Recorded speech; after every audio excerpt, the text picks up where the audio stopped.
on, I either have it on a chain so it's hanging around my neck, or I have taken, we used to have in the jewelry a heart-shaped pendant. You could use any pendant, and I glued the bra pin to that so I can wear it on my coat, my jacket. I always have one or the other always on me, and sometimes both. And I also had bought bookmarkers with pink bows that have my information. And it's just a little different than a card, and I always make sure I get their number. And so when they see me with the pin on, they always ask, what is it you do? What is that? Or they kind of joke about it. And I usually tell them, well, I know this one won't fit you, but I have lots of other ones because we carry like up to 300 sizes. So that gets them interested in telling them about the bra itself. I never leave the house unless I look like I'm going to see the Queen. Mm-hmm. There are exceptions, such as picnics or cottage, when we go there. But my makeup is totally on. The clothes are always business attire. And when I'm doing health clubs, it's the same. They bring a tennis shoe with me because they usually say you can exercise if I'm in between fittings. But I always dress a little bit nicer. My husband is always kidding me because if I'm around the house, I've got jeans or sweats and a T-shirt in the house, and he'll say, and then I'll be having a client come, and then I hurry up and change into my nice clothes and my business clothes, and makeup's perfect and everything. And he goes, well, you look fine the way you are. I said, not if I want them to buy what I have to offer. If they want less service, then they'll go to a department store and pick up a $10 bra from a clerk who is in jeans or baggy pants or a wrinkle top. But when they come to me, when they are going to spend that kind of money, they expect a service. And when I go to a boutique or an upscale store, I always expect to be waited on and impressed with the items that they have. And that is what my clients can expect from me. Thank you. Well, thank you, Jerry. I agree with you wholeheartedly. The fact is that when you go ahead, a lot of people like to say, well, why do you dress up or why do you do that? Well, I think you dress for yourself. And I think if you dress for yourself, you have confidence in yourself that you look good. And when you look in the mirror, you feel good. I'm sure we've all done this, where you get up in the morning and we don't put our makeup on, or it's on the weekends, and let's just let's get our washing done and do this and do all of that. But, every time we walk by the mirror, don't we look and think, I wonder who that person is? And in doing so, we don't feel as good. But if we get up and put our makeup on and do our hair, and that's who we are, well, then we feel good. We can look in the mirror, yeah, it's fine. If somebody drops in, it's okay. But I've had this fear sometimes when I didn't do that somebody might come and think, oh, my gosh, what if they see me this way? It's not who I am. So I think a lot of that has to do, too, because I have confidence in myself then at that point, and then I know I look good, and then in doing so, I have this more conviction. They realize. And I like what Jerry said also about when you go to a boutique, you don't expect somebody to be there in jeans and a T-shirt and flip-flops. You expect them to be dressed for the occasion, and for that purpose is to provide service. And I think that makes a big difference, too.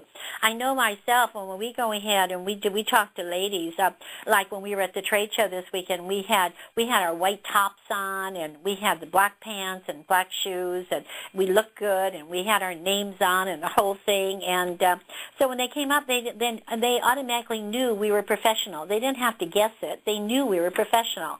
And then when we started talking to them, first thing we say to them? We say, do you know your right bra size? We'd like to guide you and help you in learning your correct bra size. Well, I don't know. And they'd go on. And before you know it, we had them in and talking to them, and they were interested. Because a lot of times people, they aren't going to come running up to you. You have to go ahead and kind of spark their imagination and start their thinking of what they're feeling. In other words, that they feel like, well, maybe I do want to know. Maybe I don't know. And before you know it, some of the ones are real hesitant, like, no, I'm not interested program, because that's an automatic response. All of a sudden they became interested because I was interested in them, and our girls in the booth were interested in them. They felt that, and they didn't feel like we were selling. We were just telling. And when you do that, then we sold ourselves that we were interested in them, not as much in ourselves. And many times if they said, well, gee, I don't know, I don't think I can afford it, we'd show them a couple ways that we could earn that or do whatever. And then if they gave us another objection, we'd say, well, that's fine. I'm going to mark down your name and your size and your style, so when you get ready, at least you know what size you should go into. And we let them go. And then they felt like, okay. Then we had one lady, she was the grand prize winner for the drawing for the show, and she won $250. And the first thing she did, she came racing over to our booth, and she said, I want my bra. I got earlier. She says, I got fitted earlier, and I couldn't afford it, but boy, I'm going to turn in my dollars towards that bra.